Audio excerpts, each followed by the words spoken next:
important.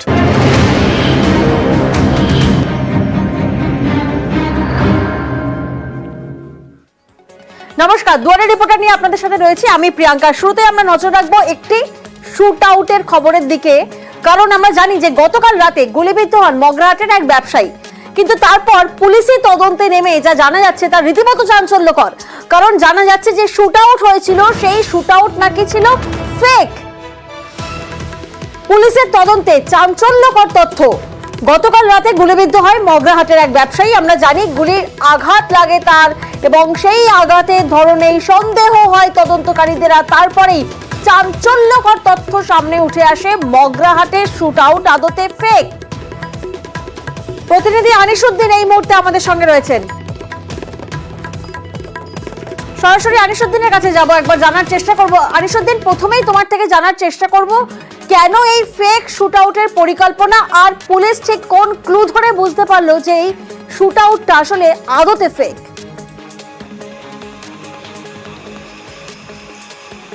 একেবারেই দেখো, গতকাল যে মগরাহাটের ঘটনা ঘটে তারপরেই এই ঘটনার তদন্তভার গ্রহণ করেন ডায়মন্ড হারবার পুলিশ জেলার অতিরিক্ত পুলিশ সুপার মিথুন কুমার দে, এবং তিনি যখনই যে আক্রান্ত ব্যবসায়ী তার সাথে যখন জিজ্ঞাসাবাদ করেন তার কথার মধ্যে বেশ কিছু অসঙ্গতি উঠে আসে।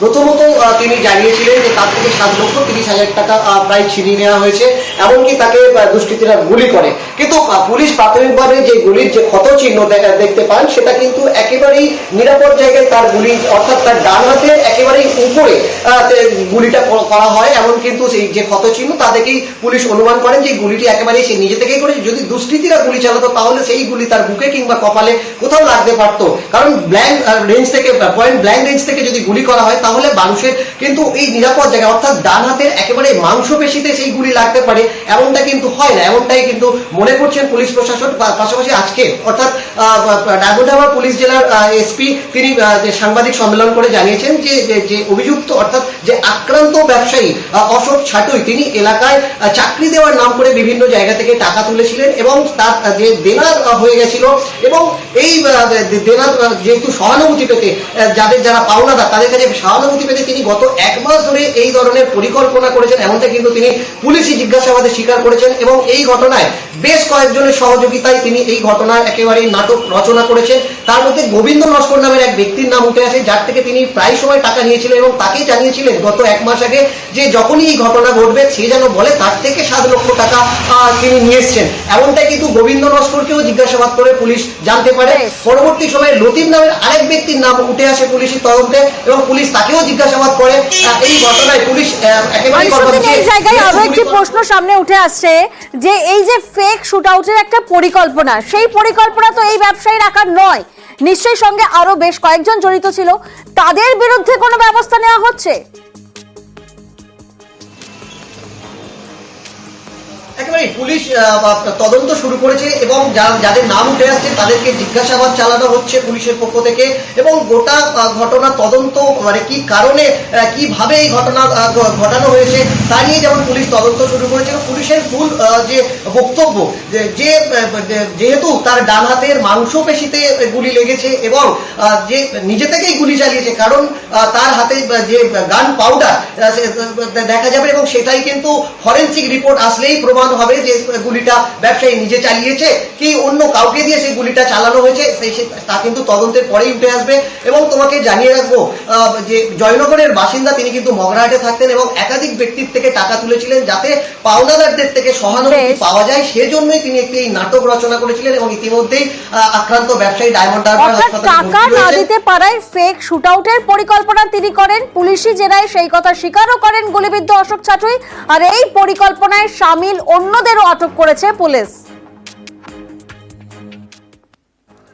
যে ভদ্রলোক আহত হয়েছেন তিনি এখন ভর্তি আছেন, তার কথায় বিস্তর অসঙ্গতি আমাদের প্রথম থেকে আমরা লক্ষ্য করেছিলাম। আদৌ এই ভদ্রলোকের কাছ থেকে 7 লক্ষ টাকা যে সময় চুরি যাওয়ার কথা উনি দাবি করেছেন সেটা হয়নি। যে ইনজুরিটা হয়েছে সেটা যেন কেউ সাজিয়ে গুছিয়ে করলে, অনেকক্ষণ ধরে চিন্তাভাবনা করে কোথায় লাগিয়ে একটা ফায়ার করলে যে ধরনের ইনজুরি হয়, এই ইনজুরিটা তার সঙ্গে অনেকটাই মিল আছে।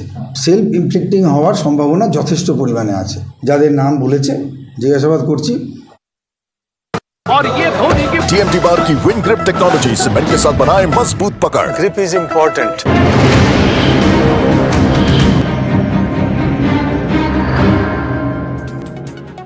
চোপড়ায় আমরা দেখেছিলাম যুগলকে একেবারে মাটিতে ফেলে বেধড়ক মারধর করা হয়, সালিশি সভার সেই ভিডিও ভাইরাল হয়। আর আমরা দেখেছি গতকালই যে আক্রান্ত নির্যাতিতা তিনি কিন্তু ভাইরাল হওয়াতে আপত্তি করেন, অর্থাৎ যে অভিযুক্ত, মূল অভিযুক্ত জেসিবি, তার শাস্তির দাবি নেই। ভিডিও ভাইরালে আপত্তি নির্যাতিতার, আক্রান্ত যুবকের মায়ের আপত্তিও সেই ভাইরালে।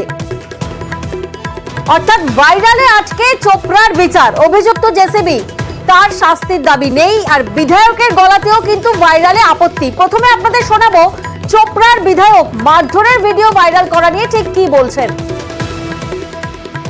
ভাইরালটা করেছে এটা তো লজ্জাজনক ব্যাপার, ভাইরালটা হওয়াতে। আর মারপিটটা করাটাও লজ্জাজনক ব্যাপার। মারপিট করেছে, ও ভাইরাল করেছে, এই নিয়ে তো ওনারও শাস্তি হওয়া দরকার। কারণ যেহেতু ঘটনাটা ওদের নিজেদের মধ্যে ছিল আর এটাকে ভাইরাল করেছে, নিশ্চয়ই এটা আইনি ব্যবস্থা আছে, আইনি যা ব্যবস্থা নেবে যেটা ভালো মনে করবে। প্রতিনিধি চঞ্চল এই মুহূর্তে আমাদের সঙ্গে রয়েছেন, সরাসরি চঞ্চলের থেকে একবার জানার চেষ্টা করব। চঞ্চল, গতকাল আমরা দেখেছি ভাইরাল ভিডিও নিয়ে আপত্তি জানিয়েছিলেন নির্যাতিতা, আক্রান্ত নির্যাতিতা, আর আজ একই সুর আক্রান্তের মায়ের গলায়, কিন্তু কেন?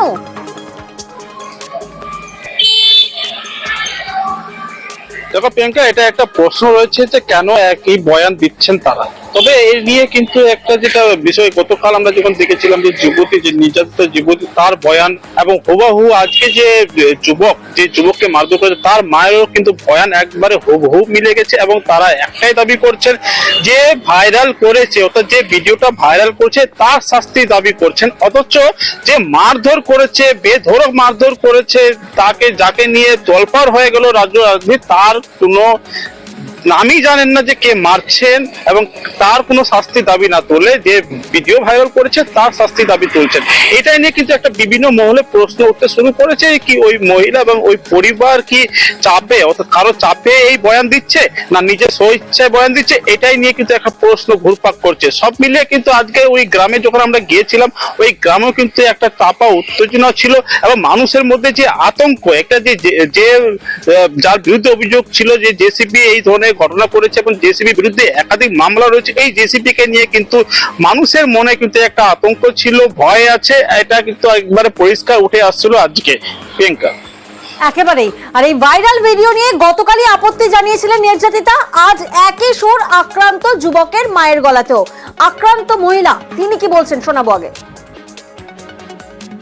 গতকাল আমার যে ভিডিওটা ভাইরাল করেছে সেটা আমি জানি না কে বা কারা ভাইরাল করেছে। থানায় আমি অভিযোগ জানাচ্ছি, লিখিত দিয়েছি, তো আমার মান সম্মান নিয়ে হানি করেছে। ওই ভাইরালকারীর ব্যক্তিকে আমি থানায় লিখিত অভিযোগ করেছি, পুলিশকে আমি অনুরোধ করেছি ওই ব্যক্তিকে শাস্তি দেওয়া হোক। এই যে এত বড় ঘটনা ঘটছে, ছেলে এবং বোমাকে মারধর করেছে, তার শাস্তি চান না আপনারা? আমি জানি না যে আমার ভিডিওটা করেছে, আমি ওয়ারে শাস্তি চাই। আমার ভাইরাসটা করলে, যে মেরেছে আমি চিনি না কে মেরেছে, নি মেরেছে, কে কি করেছে ওটা আমি জানি না। ওর শাস্তি চান না আপনি, যে মেরেছে? না না না, ও আমি তো জানি কে না, চিনি কে না, আমি কার কথা বলবো?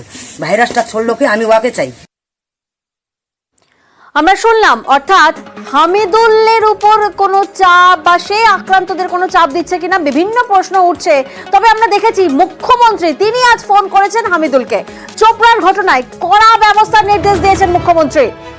এই ভিডিও ভাইরাল হওয়ার পরেই আমরা দেখেছি রাজনৈতিক টানাপোড়েন শুরু হয়েছে। মূল অভিযুক্ত জেসিবিকে বারবার বলা হয়েছে বিধায়ক ঘনিষ্ঠ নাকি তিনি, এই অভিযোগও বারবার উঠেছে সামনে। আর তারপরেই আজ দেখা গেছে মুখ্যমন্ত্রীর ফোন হামিদুলকে।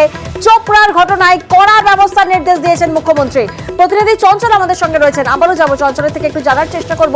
চঞ্চল, আজ মুখ্যমন্ত্রী ফোন করেন হামিদুলকে এবং ঠিক কি কথোপকথন হয়েছে কিছু জানা যাচ্ছে? দেখো, আজকে মুখ্যমন্ত্রী কিন্তু চোপড়া বিধায়ক যে হামিদুল রহমান রয়েছে তাকে কিন্তু ফোন করেছেন এবং ফোন করে এই সমস্ত ঘটনার তথ্য কিন্তু তার কাছ থেকে জেনেছেন এবং যার বিরুদ্ধে অভিযোগ রয়েছে তার খোঁজ খবর নিয়েছেন।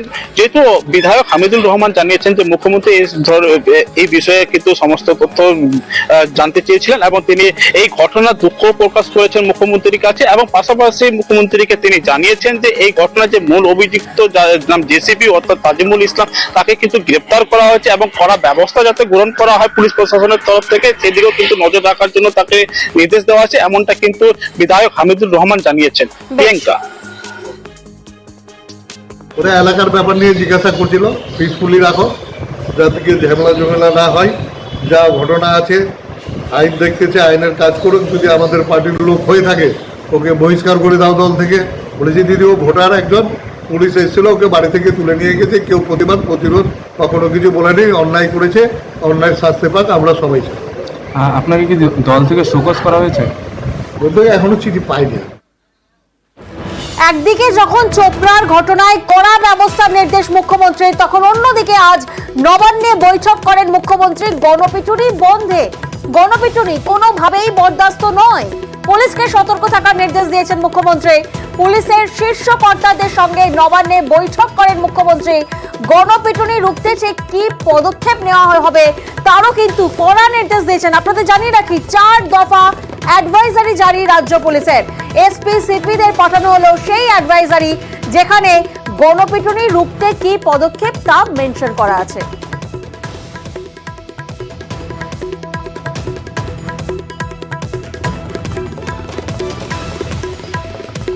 আর তৃণমূলের জেলা সভাপতি কি বলছেন শোনাবো একবার আপনাদের। শোক যেটাকে আমরা বলছি না, আমাকে রাজ্য নেতৃত্ব থেকে একটা নির্দেশ দেওয়া হয়েছিল যে আপনি একটা ওনার কাছে ওই দিনের ঘটনার পুরো রিপোর্টটা তলব করুন।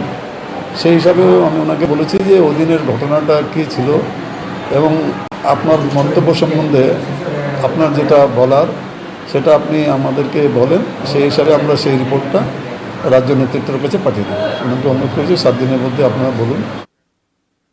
গণপিটুনি কোনোভাবেই বরদাস্ত নয়, কড়া নির্দেশ দিয়েছেন মুখ্যমন্ত্রী। অন্যদিকে আইন ভাঙলে পুলিশকে কড়া ব্যবস্থার নির্দেশ, পুলিশকে কড়া ব্যবস্থার নির্দেশ। নবান্নর মৃতদের পরিবারের একজনকে হোমগার্ডের চাকরি আর পরিবার পিছু 2 লক্ষ টাকা আর্থিক সাহায্য ঘোষণা। আমাদের যত পুলিশ ইউনিট আছে ইনক্লুডিং দ্য এসপিস অ্যান্ড সিপিস, ওদেরকে স্পেসিফিক ডাইরেকশনস দেওয়া হয়েছে যাতে কেউ যদি আইন ভাঙতে চাইছে then lawful strong action has to be taken against such persons and বিভিন্ন রকম গাইডলাইন যেটা আগে 2018-19 এ দেওয়া হয়েছিল, those guidelines have been repeated again to all the units so that necessary action is taken and vigilance বাড়াতে হবে, information বাড়াতে হবে, পাবলিকের সঙ্গে যোগাযোগ ভালো রাখতে হবে so that prompt information comes to the police and necessary intervention is taken in time. ক্ষতিগ্রস্ত পরিবারের জন্য কোনো ক্ষতিপূরণই যথেষ্ট নয়, তথাপি অর্থনৈতিক সহায়তার লক্ষ্যে ক্ষতিগ্রস্ত পরিবারগুলিতে নেক্সট অফ কিন, যারা ভিকটিম হয়েছেন তাদের নেক্সট অফ কিনকে একটি করে স্পেশাল হোমগার্ডের চাকরি দেওয়ার কথা ভাবা হয়েছে, দেওয়া হবে। এছাড়া পরিবার পিছু 2 লক্ষ টাকা অর্থনৈতিক সলিউশনও দেওয়া হবে। আমরা দেখলাম একদিকে আজ গণপিটুনি বন্ধে কড়া ব্যবস্থার নির্দেশ দিয়েছেন মুখ্যমন্ত্রী, অন্যদিকে গণপিটুনি রুখতে বিল আনতে তৎপর তৃণমূল। বিধানসভায় পাশ হলেও রাজভবনে আটকে রয়েছে এই বিল, এমনটাই অভিযোগ। তাই বিধানসভা অধিবেশনে এবার সরব হবে তৃণমূল। রাজ্যপালের বিরুদ্ধে বিল আটকে রাখার অভিযোগ। 5 বছরেও বিলে সই দেয়নি রাজভবন, তাই গণপিটুনি বিল নিয়ে এবার তৎপর তৃণমূল।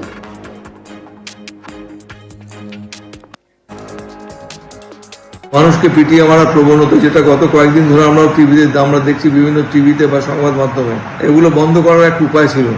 যে সরকার যে বিল এনেছিলেন তাতে যা শাস্তির বিধান ছিল, কোনো লোক মারা গেলে পরে তার মৃত্যুদণ্ড পর্যন্ত ছিল।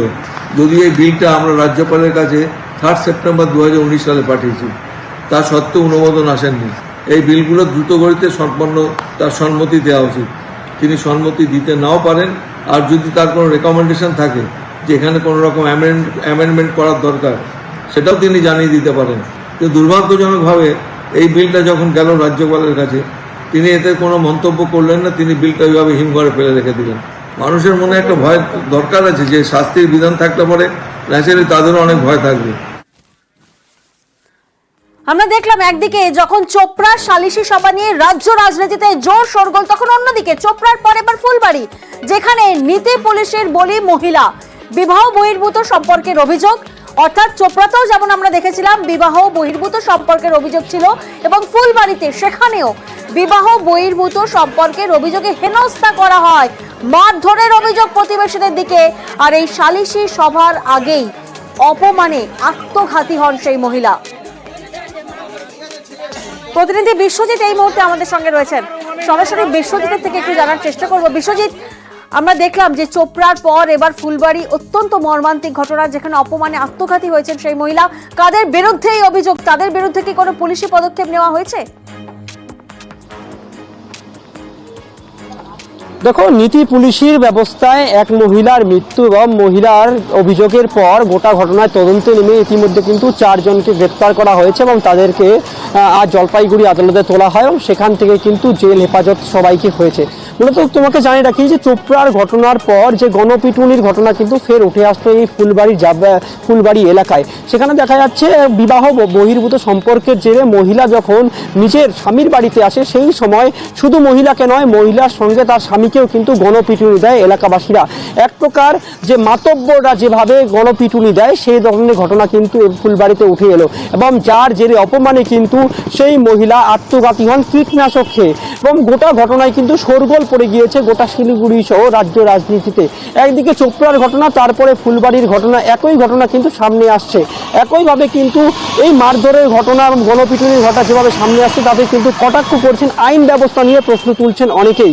মূলত গোটা ঘটনায় তদন্তে নেমে পুলিশ 4 জনকে গ্রেপ্তার করেছে এবং এই সালিশি সভার আগে, সালিশি সভা ছিল কিনা, পুলিশের বিরুদ্ধে কি পুলিশ বলা হচ্ছে কোনো এ ধরনের পুলিশের কাছে তথ্য ছিল না। তবে পুলিশ তদন্তে নেমে 4 জনকে গ্রেপ্তার করেছে এবং গোটা ঘটনায় আরও কারা যুক্ত রয়েছেন তারও কিন্তু তদন্ত শুরু হয়েছে।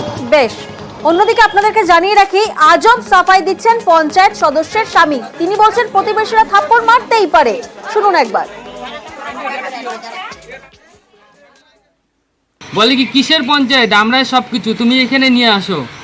তারপরে পঞ্চায়েতকে আমি বললাম, বলে তুই যা, আমি আসতেছি। তারপরে পঞ্চায়েতের সামনে এখানে নিয়ে আসলাম, নিয়ে এসে মারধর শুরু করে দিল, আর কোনো কথা শুনলো না। কারা কারা মারলো? এখানকার সবাই। কি নাম? সবাই বলতে স্বপ্না আর 2 টুম্পা, এনারাই বেশিরভাগ মারছে। আর আমি আটকাইতে গেছি, আমার মা আটকাইতে গেছে, ওদেরকেও মারধর করতে চাচ্ছে, বলে তুমি ভাগো। আমাকেও মারধর করছে। আমি আমার বাড়িতে ঢুকাইতে যাচ্ছি, বলে কি তোমার বাড়িতে ঢুকালে তোমার বাড়িঘর ভেঙে দিব, এখানে এগুলা চলবে না পাড়ার মধ্যে। পঞ্চায়েত ছিল? হ্যাঁ, পঞ্চায়েতও ছিল, পঞ্চায়েত সামনে ছিল, কিন্তু পঞ্চায়েত কিছু বলে নাই। ও দূরে থেকে দেখছে, মারধর করছে। কি ওদের শাস্তি চাই, কেন আমার জন্য। আর পঞ্চায়েতের ভূমিকা নিয়ে কি বলবেন? পঞ্চায়েতের ভূমিকা কি, কেন উনি এই কথাটা বললো যে তুই যা, আমি যাচ্ছি। উনি তো জানে সবকিছু ঘটনা, যে আমার বউকে আসলে এরকম করবে।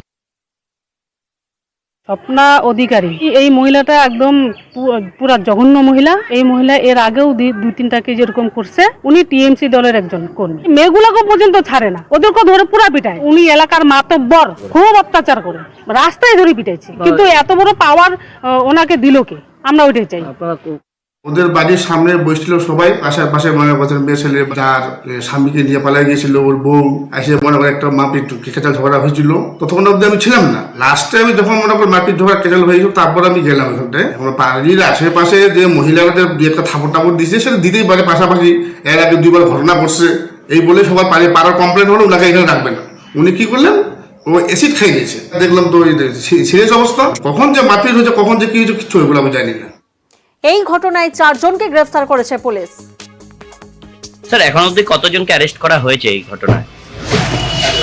4 জন অ্যারেস্ট। 4 জন অ্যারেস্ট হয়েছে স্যার। আরো কি কেউ আছে? আমরা তদন্ত করে দেখছি। স্যার, এই ধরনের সালিশি সভার কমপ্লেন কি আগে পেয়েছিলেন? সালিশি সভার কোনো কমপ্লেন আমরা পাইনি। আপনি কি মারধর করেছিলেন? না, আমরা কোনো মারপিট করিনি, আমাদের ফাঁসানো হচ্ছে। না, ওনারা তো বলছে যে আপনি মারধর করেছিলেন। কেন আমরা মারপিট করবো? যাকে নিয়ে পাচ্ছি সেই বউটা ওনাকে পিটাইছে, ওনার হাজবেন্ড পিটাইছে, ওরা পিটাইছে। যে বউটা স্বামীকে নিয়ে ভাগছে, ওখান থেকে আরো লোক আসছে, ওখান থেকে মহিলা ডাক্তার নিয়েছে, তারা পিটাইছে। আমরা কেন পিটাইতে যাবো? আর এবার আমরা নজর রাখবো আরিয়াদহের দিকে, কারণ সেখানে আজ বিক্ষোভে রীতিমতো উত্তপ্ত পরিস্থিতি। কারণ মা ছেলেকে মারধর করা হয়েছে এমনটা অভিযোগ সামনে উঠে আসছে, যার জেরে কিন্তু রীতিমতো উত্তপ্ত এক পরিস্থিতি।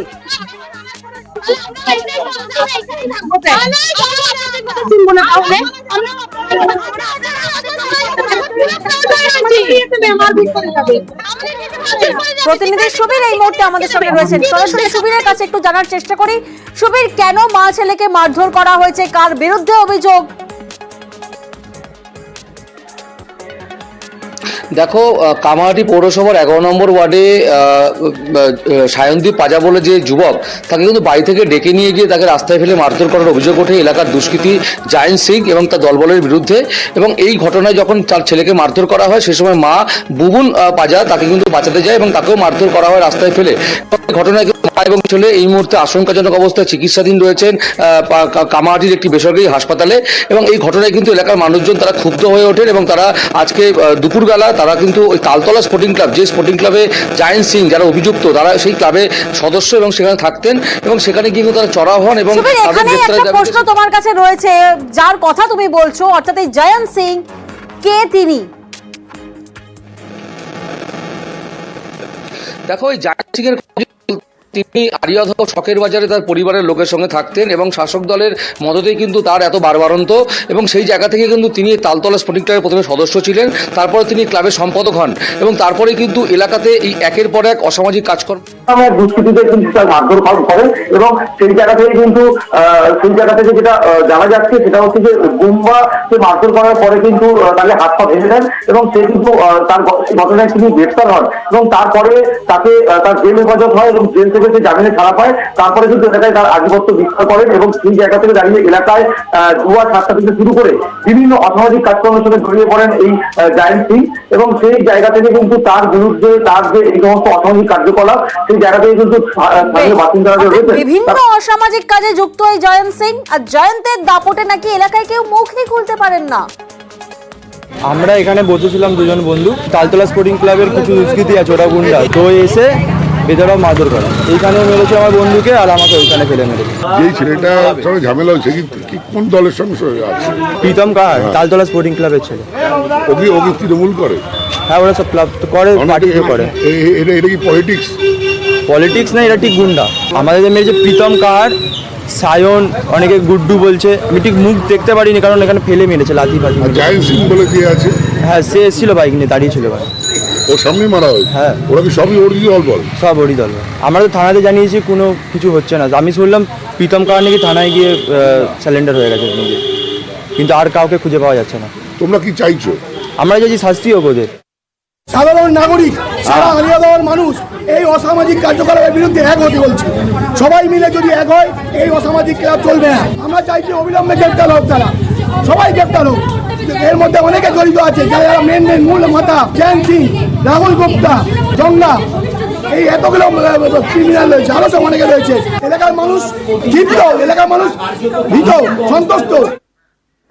আমরা চোপড়া সালিশি সভার খবর দেখেছি, আমরা ফুলবাড়ি সালিশি সভার খবর দেখেছি, আর এবার আপনাদের দেখাবো দক্ষিণ দিনাজপুরের কুমারগঞ্জ। সেখানে সালিশি সভায় পিটিয়ে খুনের অভিযোগ সামনে উঠে আসছে। রীতিমতো চাঞ্চল্য ছড়িয়েছে, কারণ দক্ষিণ দিনাজপুরের কুমারগঞ্জ, যেখানে সালিশি সভায় পিটিয়ে খুনের অভিযোগ সামনে উঠে আসছে। প্রতিনিধি অনুপ এই মুহূর্তে আমাদের সঙ্গে রয়েছেন, সরাসরি অনুপের থেকে একবার জানার চেষ্টা করবো। অনুপ, এই সালিশি সভায় কারা ছিলেন, কাদের বিরুদ্ধে সরাসরি অভিযোগ উঠছে? দেখো প্রিয়াঙ্কা, সালিশি সভা বলতে যে দুই ভাইয়ের মধ্যে যে জমিতে চাষ করা নিয়ে বিবাদ, সেই বিবাদের জেরে স্থানীয় পঞ্চায়েত রামকৃষ্ণপুর গ্রাম পঞ্চায়েতের সদস্য জব্বর আলী মন্ডল, তাকে দুই পরিবারের তরফ থেকে তাকে গিয়ে বলা হয় যে এই সমস্যা মেটানোর জন্য। তিনি যখন সেখানে আসেন, তার সঙ্গে আর দুই তিনজন নিয়ে তিনি সেখানে আসেন। সেখানে আসার সময় তিনি তাদের সঙ্গে কথা বলতে যান। এই যদু বর্মন যে ছোট ভাই, তার সঙ্গে যখন কথা বলছিলেন, সেই সময় তিনি তার আগে কালিদাসের বাড়িতে তাদেরকেও কথা বলে আসেন। তাদেরকে বলেন তার এখন যেন তারা কোনো সমস্যা না করেন, যেটা সব পঞ্চায়েত সদস্য জানাচ্ছেন যে তাদের এই জমি বিবাদ নিয়ে তাদের মাঝে মাঝেই ঝামেলা হতো। এবার তিনি যখন আজ যান, কাল রাত্রে তিনি যখন যান, তখন যদু বর্মনের বাড়িতে তিনি যখন কথা বলছিলেন, সেই সময় কিন্তু কালিদাস বর্মনের বাড়ি থেকে তার ছেলে এবং তারা তিন চারজন মিলে লাঠি এবং পাওয়া গেছে। এখনো পর্যন্ত যারা যে অভিযুক্ত কালিদাস বর্মন এবং তার পরিবারের তার ছেলেরা, তারা কিন্তু পলাতক রয়েছে বা কুমারগঞ্জ থানাতে অভিযোগ দায়ের হয়েছে। পুলিশ তাদের খোঁজে তল্লাশি চালাচ্ছে। পুলিশ তদন্ত শুরু করেছে, অভিযুক্তরা এখনো পলাতক।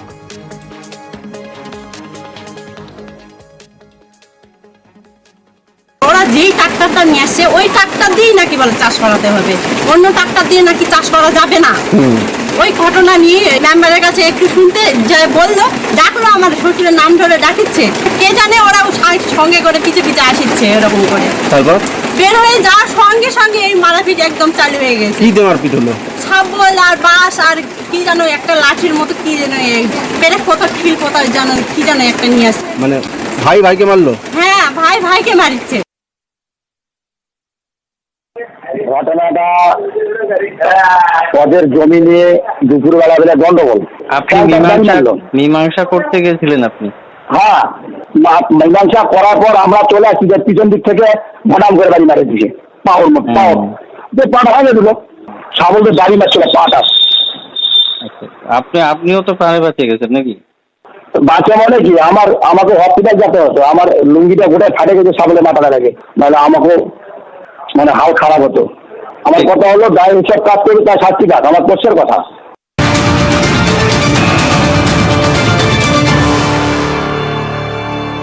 আর যে খবরের দিকে এই মুহূর্তে নজর রাখতেই হচ্ছে, ফের মোবাইল চোর সন্দেহে মারধর। দেখুন সেই ছবি, এনআরএস এর সামনের ছবি আপনাদেরকে দেখাচ্ছি, যেখানে বেধড়ক মারধর করা হচ্ছে এক যুবককে। রাস্তায় ফেলে বেল্ট দিয়ে, জুতো দিয়ে বেধড়ক মারধর করা হচ্ছে সেই যুবককে। সন্দেহ প্রকাশ করা হয়েছে সে চোর, এবং চোর সন্দেহে ফের একবার বেধড়ক মারধরের ছবি ধরা পড়লো এনআরএস এর সামনে থেকে।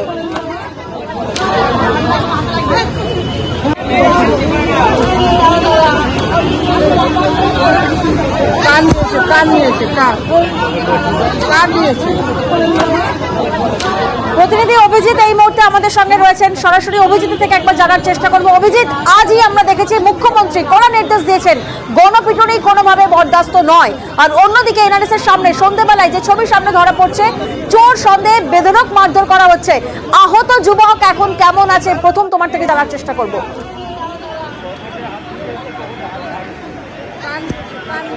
আহত যুবক, অর্থাৎ যে যুবককে এই গণপিটুনিতে মারা হয়েছে, সেই যুবককে পুলিশ নিয়ে গেছে এবং এখনো পর্যন্ত তার শারীরিক অবস্থা স্থিতিশীল বলেই জানা গেছে। তবে যে ঘটনা সন্ধ্যে 7:15 এই শিয়ালদহ এনআরএস হাসপাতাল, নীলরতন সরকার মেডিকেল কলেজ হাসপাতাল, আর তার ঠিক সামনে এই যে চত্বরে আমি রয়েছি, এটা হচ্ছে এমার্জেন্সি গেট। এই এমার্জেন্সি গেটের ঠিক বাইরে একদম বলা যেতে পারে প্রাচী সিনেমা হলের উল্টো দিকে এইখানে যে যুবককে ধরা হয়েছিল মোবাইল চোর সন্দেহে, তাকে 3 জন প্রথমে মারধর শুরু করে। বেল্ট দিয়ে, লাঠি, চর, ঘুষি এবং বেল্ট দিয়ে মারা হয়েছিল, এবং সেখানে প্রত্যক্ষ করেন শয়ে শয়ে মানুষ। আর এটাই গত কয়েকদিন ধরে গোটা রাজ্যের গণহিস্টেরিয়া হয়ে দাঁড়াচ্ছে। রাজ্যের বিভিন্ন প্রান্তে এই জায়গা থেকে আরো একটি প্রশ্ন সামনে উঠে আসছে, যে ছবি আমরা দেখছি, কার্যত ছবিতে স্পষ্ট দেখা যাচ্ছে নীল রঙের টি শার্ট পরা একজন বেধড়ক মারছেন, বেল্ট দিয়ে মারছেন। তাকে তো চিহ্নিত করা যাচ্ছে ছবি দেখে। পুলিশ কি কোনো প্রকার ব্যবস্থা নিয়েছে, কোনো পদক্ষেপ নিয়েছে এনার বিরুদ্ধে? নাকি কোনো পথ চলতি মানুষের মোবাইল ফোন চুরি গেছিল, নাকি আদৌ মোবাইল ফোন চুরি যায়নি, চুরির সন্দেহে মারা হয়েছে, সেই গোটা বিষয়টাই কিন্তু অন্ধকারে। তবে বেশ খানিকক্ষণ খুব দ্রুত পুলিশ ঘটনাস্থলে আসে এবং এই পুলিশ এসে, মুচিপাড়া থানার পুলিশ এসে এই আহত যুবককে তাদের সঙ্গে করে তুলে নিয়ে যায়, এই গণপিটুনির হাত থেকে রক্ষা করে। এবং এই জায়গায় আরো একটি প্রশ্ন আমার রয়েছে তোমার কাছে, যে ছবি আমরা নিউজ 18 বাংলায় দেখছি, কার্যত স্পষ্ট দেখা যাচ্ছে চোর সন্দেহে যাকে বেধড়ক মারধর করা হচ্ছে, নীল রঙের টি শার্ট পরে যিনি মারছেন, তার বিরুদ্ধে কোনো ব্যবস্থা, কোনো পুলিশি পদক্ষেপ? যোগাযোগ বিচ্ছিন্ন হয়েছে, তবে স্থানীয়রা কি বলছেন শোনাবো আপনাদের। ও চোর চুরি করেছিল, ওর পকেট থেকে মোবাইল চুরি করেছিল, ও ধরে নিয়েছে, ওরা ধরে এখান থেকে টেনে নিয়ে নিয়েছিল। ও বলছে আমাকে পুলিশ থানা নিয়ে চলো, তাহলেও যায়নি, ওরা নিয়ে যায়নি। আগে ওইখানে 1 নম্বর গেটে বেল্ট খুলে, চপি খুলে এরকম কেলানি দিচ্ছিল। তখন এসে ট্রাফিক পুলিশ এসে ওদেরকে ধরে নিয়ে গেছে। তারপরে এইখানে ভিড় ছিল, ট্রাফিক পুলিশ ওদেরকে সরিয়ে দিয়েছে। না লোকের চোর, হ্যাঁ, ওই 3-4 জন ছিল, ওরা গ্রুপের 3-4 জন ছিল। ভোটের মরশুমে আমরা দল বদলের ছবি দেখেছি, আমরা দলত্যাগের ছবি দেখেছি, তবে আজ দলত্যাগের একটা অন্য ছবি ধরা পড়েছে। অভিনব কায়দায় দলত্যাগ করছেন বিজেপির নেতা, ঘাটালে বিজেপির নেতা। দেখুন দলত্যাগ করছে, কিভাবে করছেন দেখুন একবার। পোলিং এজেন্ট দেওয়ার জন্য বিজেপির কিছু ঠক, মিথ্যাবাদী, প্রতারক নেতারা কিছু আর্থিক সাহায্যের লোভ দেখিয়ে বিজেপির হয়ে পোলিং এজেন্ট দেওয়ায় বাধ্য করে। আমি তাদের কথা মতো প্রতিনিধি সুকান্ত এই মুহূর্তে আমাদের সঙ্গে রয়েছেন। সুকান্ত, অভিনব পন্থা, মাইকিং করে দল ত্যাগ করছেন, এহেন মাইকিং এর কারণ কি?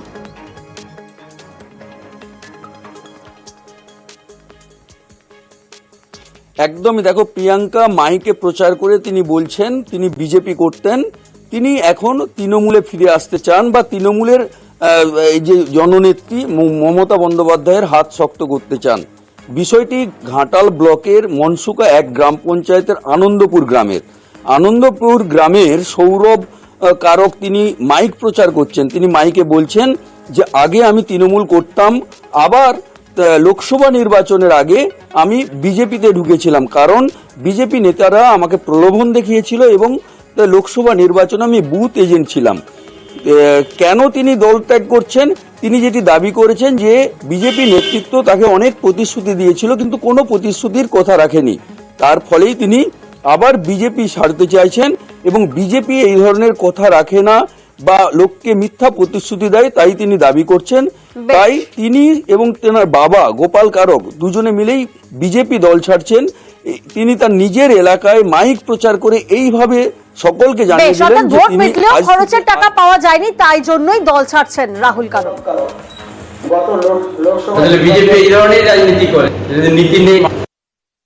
এটা বিজেপিকে বদনাম করার চেষ্টা করছে, এটা আদৌ দিকে দিকে তৃণমূল এইভাবেই সন্ত্রাস করছে, ভয় দেখিয়ে জোরপূর্বক বিজেপি কর্মীদেরকে তৃণমূলে যোগদান করার চেষ্টা করছে এবং যোগদান করাচ্ছে। এটা তৃণমূলের রাজনৈতিক চক্রান্ত। এই রাজনৈতিক চক্রান্তকে বিজেপি রাজনৈতিকভাবে মোকাবিলা করবে এবং উত্তর দেবে। আর এবার আমরা একটু নজর রাখবো কোচবিহারের দিকে। কোচবিহারের পঞ্চানন বর্মা বিশ্ববিদ্যালয়, সেখানে আজ উত্তেজনার পরিস্থিতি সৃষ্টি হয়, কারণ আজ উপাচার্যের ঘরের বাইরে তালা ঝুলিয়ে দেয় তৃণমূল ছাত্র পরিষদ। রেজিস্ট্রারকে সাসপেন্ডের প্রতিবাদে উপাচার্যের ঘরে তালা ঝুলিয়ে দেয় তৃণমূল ছাত্র পরিষদ। প্রতিনিধি শুভঙ্কর এই মুহূর্তে আমাদের সঙ্গে রয়েছেন। শুভঙ্করের থেকে একটু জানার চেষ্টা করি। শুভঙ্কর, রেজিস্ট্রারকে সাসপেন্ড কেন করা হয়েছিল, তার কোনো নোটিশ বা তার কোনো নোটিফিকেশন, আর আজ এরকম পরিস্থিতির সৃষ্টি বা কেন হলো?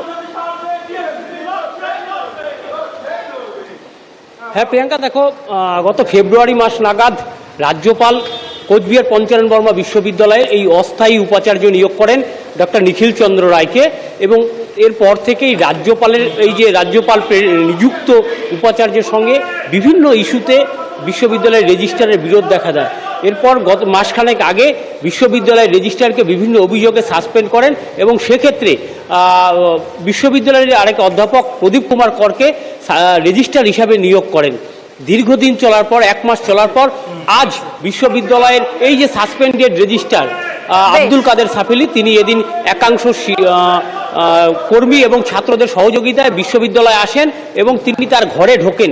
এরপরই বিষয়টি জানতে পেরে বিশ্ববিদ্যালয়ের উপাচার্য যখন কোচবিহার পঞ্চানন বর্মা বিশ্ববিদ্যালয়ে ছুটে আসে এবং তখন তাকে এসে দেখেন যে একাংশ ছাত্র তার বিশ্ববিদ্যালয়ের যে তার যে অফিস আছে অফিসের বাইরে তালা ঝুলিয়ে দিয়েছে, এবং তখন উপাচার্য দাবি করেন যে রেজিস্ট্রার জোর করে তালা ভেঙে ঘরে ঢুকেছে, সেটা করতে পারেন না, তিনি সাসপেন্ডেড, তিনি বেআইনি কাজকর্ম করেছেন। এই ঘটনাকে কেন্দ্র করে উত্তেজনা ছড়ায় বিশ্ববিদ্যালয় চত্বরে।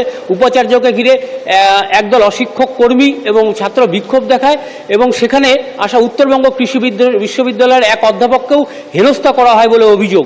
এই ঘটনাকে কেন্দ্র করে উত্তেজনা ছড়িয়ে পড়ে বিশ্ববিদ্যালয় চত্বরে, পরিস্থিতি সৃষ্টি হয়। চেম্বারে ঢুকতে পারলেন না, এখন নিচে বসে রয়েছেন।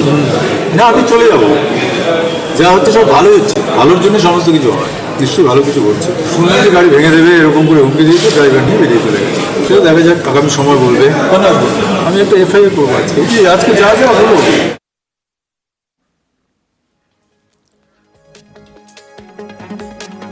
সরকারি জমি দখল করে বেআইনি নির্মাণের খবর তো আপনাদেরকে দেখায়, আর আজ আবারও দেখাবো। সরকারি জমি দখল করে বিক্রি করে দেওয়া হচ্ছে। লালবাগ পুরসভার 7 নম্বর ওয়ার্ডের ঘটনা, যেখানে সরকারি জমি দখল করে বিক্রির অভিযোগ সামনে উঠে আসছে। প্রতিনিধি প্রণব এই মুহূর্তে আমাদের সঙ্গে রয়েছেন। সরাসরি প্রণবের থেকে একবার জানার চেষ্টা করি। প্রণব, নবাবের জমি বেদখল হয়ে যাচ্ছে, এত দুঃসাহস কাদের? কাদের বিরুদ্ধে অভিযোগ?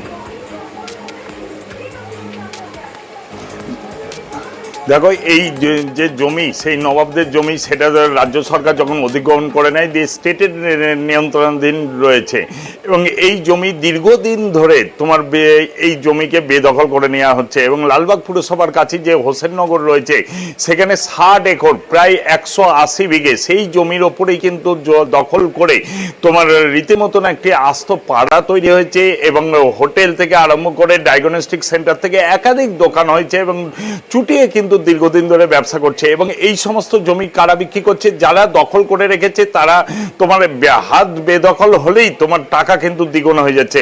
1 কাঠা জমির কারো কাছে 20,000 টাকা, কারোর সঙ্গে 50,000, কারোর সঙ্গে 1 লক্ষ, বর্তমানে কিন্তু সেটা 1.5 লক্ষ টাকা করে চলছে এবং এইভাবে কিন্তু জমি পুরোপুরি দখল করে নিচ্ছে।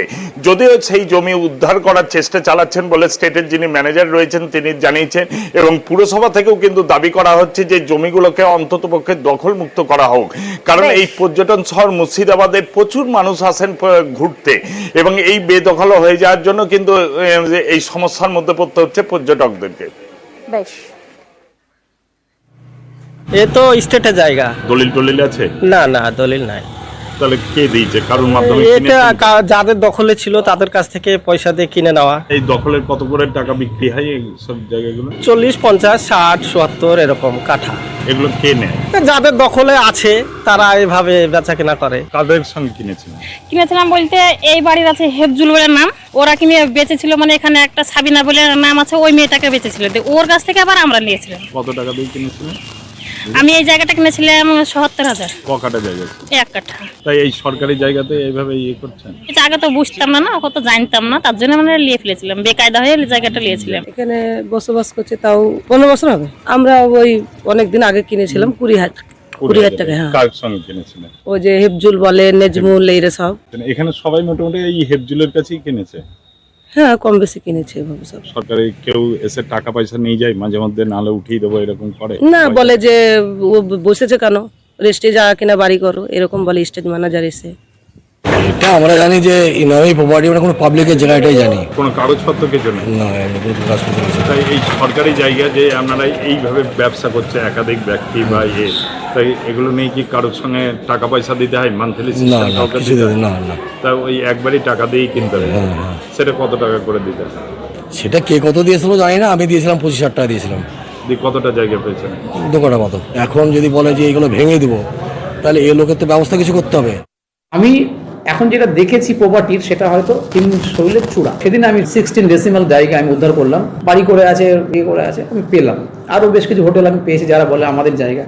আমি সার্চ করে দেখলাম না, ওদের জায়গা নয়, আমাদের জায়গা। পরে বিএলআর অফিসে গিয়ে রেকর্ড চেঞ্জ করেছে, তার মধ্যে কিছু প্রপার্টি বিক্রি হয়ে গেছে, দলিল করে ফেলেছে। লোকাল ধরুন কিছু যারা মাসল পাওয়ার আছে, those who are very much, তারা যেটা করছে ওই লালগুলা চরের লোক নিয়ে এসে আমাদের বসিয়ে দিয়েছে। কিছু তাদের হয়তো লভ্যাংশ আছে। আশা করি আপনারা যারা লোকাল আছেন তথ্য দিয়ে আমাকে সাহায্য করেন, আমি হয়তো গভর্নমেন্টের হয়ে বেশ খানিকটা কাজ আমি এগোতে পারবো বলে আমার বদ্ধমূল ধারণা।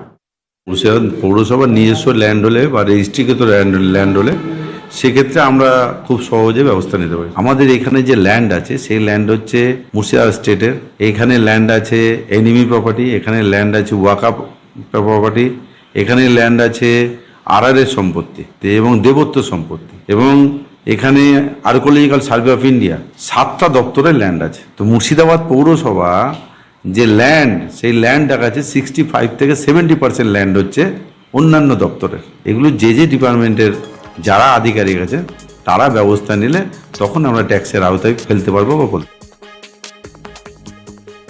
সরকারি জমি দখল বিক্রির খবর তো আপনাদেরকে দেখালাম, আর এবার আপনাদের দেখাবো সরকারি জমি উচ্ছেদ অভিযান চলছে। শেষ দপ্তরের জায়গা দখল করে এই দোতলা বাড়িটি হয়। যে ছবি আপনারা দেখছেন, বেআইনি নির্মাণ ভাঙা হচ্ছে এগরা পুরসভার 6 নম্বর ওয়ার্ডে। এটি শেষ দপ্তরের জায়গা, যেটা দখল করে তৈরি হয় এক দোতলা বাড়ি। আর আজ 8 মুভার দিয়ে দোতলা বাড়ি ভাঙলো পুরসভা। কি কারণে এই নির্মাণ ভাঙছে? অবৈধ নির্মাণ ছিল ইরিগেশনের জায়গায়। ভালো সাধু উদ্যোগ, সব জায়গায় আগে সমস্ত সরকারি জায়গা দখলমুক্ত হয়, তাহলে পাবলিক মানে জনগণ পরিষেবা ভালো পাবে। তবে যাদের ভাঙা হলো তাদের যেন একটা সাবস্টিটিউট ব্যবস্থা করে দেওয়া হয়। আর এবার আপনাদের একটি ছবি দেখাবো, দিনে দুপুরে কিভাবে দেদার পুকুর ভরাট হয়ে যাচ্ছে। সাগর দিঘির কথা বলছি, সেখানে হলদিগ্রামে জমি মাফিয়া দৌরাত্ম্য চলছে, কারণ দিনে দুপুরে চলছে দেদার পুকুর ভরাট। প্রতিদিন মাটি ফেলে পুকুর বোঝাচ্ছে জমি মাফিয়ারা। প্রতিনিধি প্রণব এই মুহূর্তে আমাদের সঙ্গে রয়েছেন, প্রণবের থেকে একটু জানার চেষ্টা করি। প্রণব, ক্যামেরায় তো সেই ছবি ধরা পড়ছে, দিনে দুপুরে দেদার চলছে পুকুর ভরাট, প্রশাসনের নজরে কেন আসছে না? মাটি মাফিয়াদের বিরুদ্ধে শাস্তি চাই। দেখো, প্রশাসনের নজরে আজকে এসেছে। 5 দিন ধরে তোমার সাগরদিঘির হলদিগ্রামে প্রায় 11 বিঘের ওপরে এই যে পুকুর ছিল, সেই পুকুর কিন্তু রাতের অন্ধকারে ভরাট হচ্ছিল। তারপরে আমরা কিন্তু আজকে সকালবেলা থেকে সেই খবর দেখাতে শুরু করি। তারপরে কিন্তু ভূমি রাজস্ব দপ্তর নড়ে চড়ে বসে এবং ভূমি রাজস্ব দপ্তরের যিনি আধিকারিক রয়েছেন তিনি নিজে ঘটনাস্থলে যান এবং সেই মাটিকে তুলে ফেলার কিন্তু নির্দেশ দেন। কিন্তু এলাকাবাসীর অভিযোগ, 5 দিন ধরে এইভাবে যে পুকুর ভরাট চলছিল, গ্রামের সবচেয়ে পুরাতন পুকুর এবং অনেক কজন তোমার শরিকদের পুকুর, সেই পুকুরকে মালিকদেরকে না জানিয়ে জমি মাফিয়ারা এই কাজ করছিল। অথচ ভূমি রাজস্ব দপ্তর বা পুলিশ কেউই জানলো না। কিন্তু যখনই আমরা খবরটা করলাম, তারপরে কিন্তু নড়ে চড়ে বসে। তারপরে ভূমি রাজস্ব দপ্তরের আধিকারিকরা সেখানে যান এবং সেই মাটি তুলে ফেলার নির্দেশ দেন। কিন্তু যে মাফিয়ারা, জমি মাফিয়ারাই এই পুকুর ভরাট করলো, তাদের বিরুদ্ধে কি ব্যবস্থা নেওয়া হচ্ছে সে ব্যাপারে কিন্তু নিরুত্তর থেকে গিয়েছেন ভূমি রাজস্ব আধিকারিক। বেশ, অনুমতি দিয়েনি, কিন্তু আমাদেরকে জানায়নি ওরা মাটি ফেলেছে। আমার ভূঁয়ের ওপর দিয়ে আইল দিয়ে ট্রাক্টর নিয়ে আসে, আমি মানা করেছি, তা আমাকে বলছে যে কি করতে হবে, থানা যাবে, থানা যাও, কিছু ছিঁড়ি তাবিজ বান গায়ে বলছে আমাকে। আপনাকে হুমকি দিচ্ছে? হ্যাঁ। আচ্ছা, কারা হুমকি দিচ্ছে? এরা ওই যে মাটি ফেলেছিল ট্রাক্টরওয়ালা, তারা তুলেছে, সব মাটি মাফিয়ারা? হ্যাঁ। আচ্ছা, মানে এখানে আপনার জায়গা আছে? হ্যাঁ, আমার জায়গা আছে। পুকুরটা আমাদের জায়গায়, যেটা ফাঁকা পড়েছে এটা আমাদের জায়গা। তার আগে আমার জমি আছে, জমির উপর দিয়ে মাটি ফেলেছে। আপনাকে না জানিয়ে ভরাট করেছে।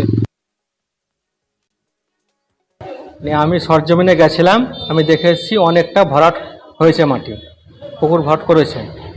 তার জন্য পঞ্চায়েতের যেগুলো করণীয় সেগুলো আমরা করব। আর যারা মাটি ফেলেছেন, ভরাট করেছেন, তাদেরকে আমরা ডেকে পাঠাবো কী কারণের জন্য করেছে। আর এটা ভূমি দপ্তরের ব্যাপার, ভূমি দপ্তর কীভাবে এটা করেছে সেটা ওরাও খতিয়ে দেখুক। এভাবে যদি দিনে দুপুরে পুকুর ভরাট হয় তাহলে জলের কষ্ট তো হবেই। হাসনাবাদের কথা বলছি, সেখানে জানেন জলের কষ্টে ভুগছেন স্থানীয়রা, যার জেরে জল আনতে হচ্ছে অন্য গ্রাম থেকে। দেখুন, চরম জলকষ্ট সেই গ্রামে, হাসনাবাদের কলিয়াডাঙ্গা, যেখানে তীব্র গরমে গ্রামে মিলছে না পানীয় জল। প্রতিনিধি অনুপম এই মুহূর্তে আমাদের সঙ্গে রয়েছেন, সরাসরি অনুপমের থেকে একটু জানার চেষ্টা করি। অনুপম, আমরা দেখছি যে স্থানীয়রা তারা যাচ্ছেন পাশের গ্রামে জল আনতে। দুটো প্রশ্ন তোমার কাছে, কত দূর যাচ্ছেন গ্রামবাসীরা, পাশের গ্রাম অর্থাৎ কত দূর, এবং স্থানীয় প্রশাসন অর্থাৎ পঞ্চায়েতের তরফ থেকে কেন কোনো ব্যবস্থা নেওয়া হচ্ছে না?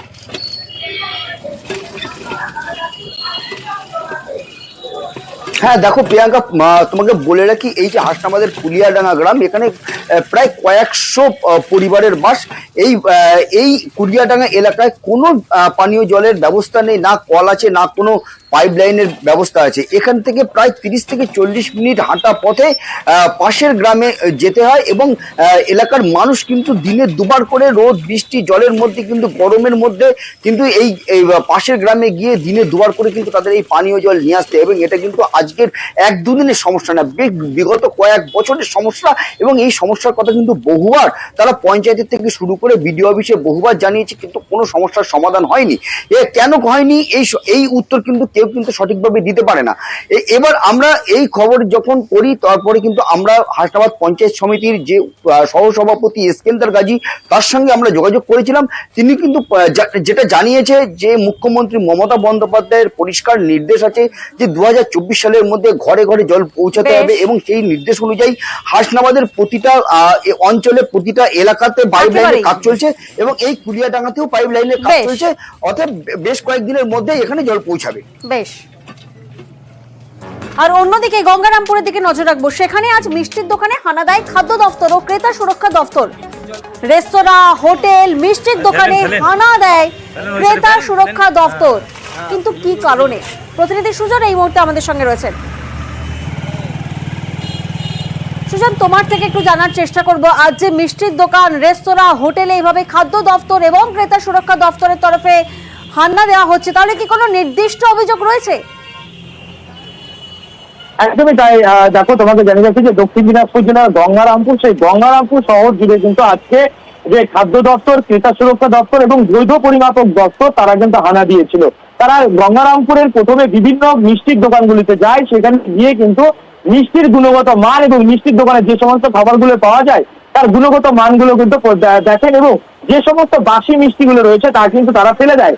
পাশাপাশি সেখান থেকে তারা বিভিন্ন যে মুদিখানা দোকানগুলিতে রয়েছে সেই মুদিখানা দোকানগুলিতে হানা দেয় এবং সেখানে গিয়ে প্যাকেজিং যে সমস্ত খাবারগুলি রয়েছে তার যে এক্সপায়ার ডেট রয়েছে কিনা এমন কিছু দোকান দেখে যেগুলো এক্সপায়ার ডেট হয়ে গেছে, প্যাকেটিং খাবারের এক্সপায়ার হয়ে গেছে সেই খাবারগুলো, সেগুলোকে ফেলে দেওয়া হয়। পাশাপাশি আর একটি কথা তোমাকে জানা যাচ্ছে যে হোটেল এবং রেস্টুরেন্টে গিয়েছিল তারা, সেখানে অর্থাৎ যত বাসি খাবার ছিল সেই খাবারও ফেলে দেওয়া হয়। একদমই ফুড সেফটি তরফ থেকে ওনারা ওগুলো দেখার কথা, সেগুলো ওনারা দেখেছেন, যেগুলোতে লাইসেন্সগুলো সময় পার হয়ে গেছে সেই লাইসেন্সগুলো ওনারা বলেছেন অফিসে গিয়ে রিনিউ করে নিয়ে আসতে সময় মতো। চিন্তার ব্যাপার যে শহরের বুকে একটা বিরিয়ানির দোকান চলছে বড়, তার কোনো রকম লাইসেন্স নেই বা বাজে রং ইউজ হচ্ছে, ওনারা সেগুলো নষ্ট করে দিয়েছেন যেগুলো সম্ভব। কোথাও পরিষ্কার পরিচ্ছন্নতা যেটা খাবারের জিনিসে রাখা উচিত, সে পরিষ্কার পরিচ্ছন্নতা কোথাও নেই। সতর্ক অবশ্যই করা হয়েছে।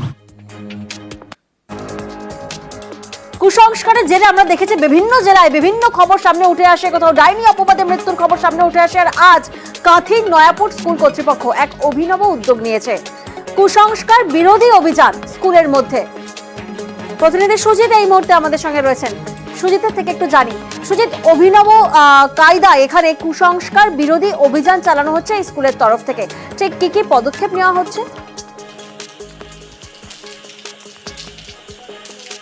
দেখো, স্কুল থেকেই যা কিছু শিখতে হবে, শুধু যে বইয়ের পড়া শিখবে পড়ুয়ারা তা নয়, এমনটাই মনে করছে কাঁথির নয়পুর এই স্কুল যেটা রয়েছে। সেখানে কিন্তু দেখা যায় প্রায় সময় আধুনিকতার একটা ছোঁয়া আনেন শিক্ষকরা, এবং এখানে এখন আমরা লক্ষ্য করছি, দেখতে পেলাম কি না একটি নোটিশ জারি করা হয়েছে। নোটিশটা কাদের জন্য না পড়ুয়াদের জন্য।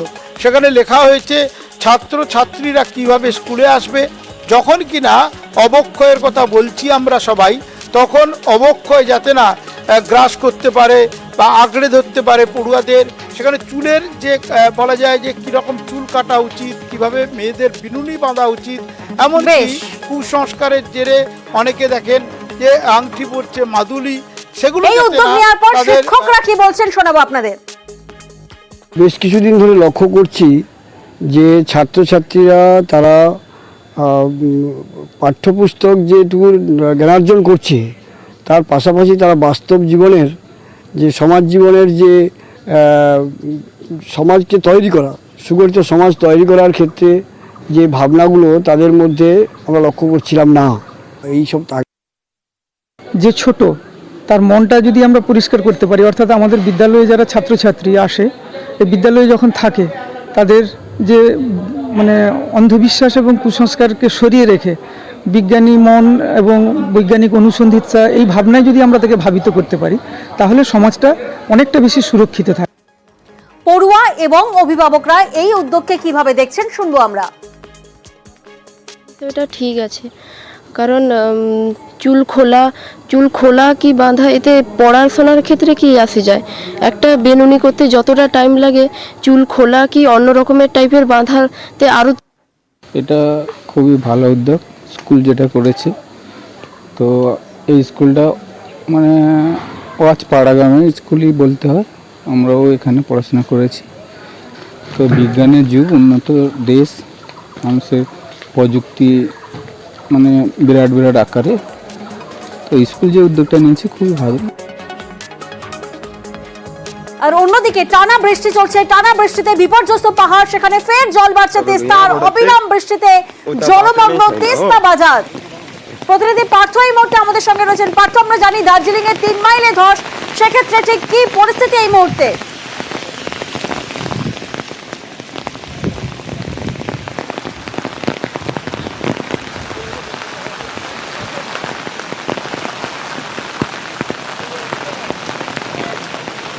এবার তো শোনা যাচ্ছে। বাটো চেষ্টা করছে তবে ইয়া পড়ছে। আরো একবার আমাদের দর্শকদের জানিয়ে রাখি, টানা বৃষ্টি চলছে। টানা বৃষ্টিতে বিপর্যস্ত পাহাড়, যেখানে ফের জল বাড়ছে তিস্তার।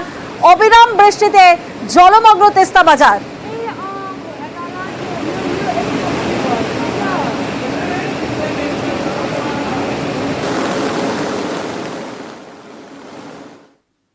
আর এবার আপনাদের দেখাবো অল্পের জন্য প্রাণ রক্ষা পড়ুয়াদের।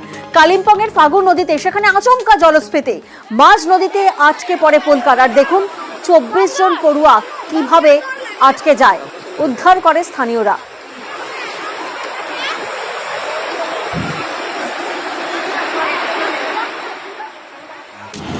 তিস্তা বাজার যেমন একদিকে জলমগ্ন পরিস্থিতি, তেমন অন্যদিকে ডুয়ার্সের দিকে নজর রাখতেই হচ্ছে। টানা বৃষ্টিতে বিপর্যস্ত ডুয়ার্স, লিস নদীর বাঁধ ভেঙে বিপত্তি, সেখানে জলমগ্ন অবস্থা। প্রতিনিধি রকি এই মুহূর্তে আমাদের সঙ্গে রয়েছেন, রকি থেকে একটু জানার চেষ্টা করি। রকি, লিস নদীর বাঁধ ভেঙে গেছে, সেক্ষেত্রে কোন কোন এলাকা প্লাবিত হলো?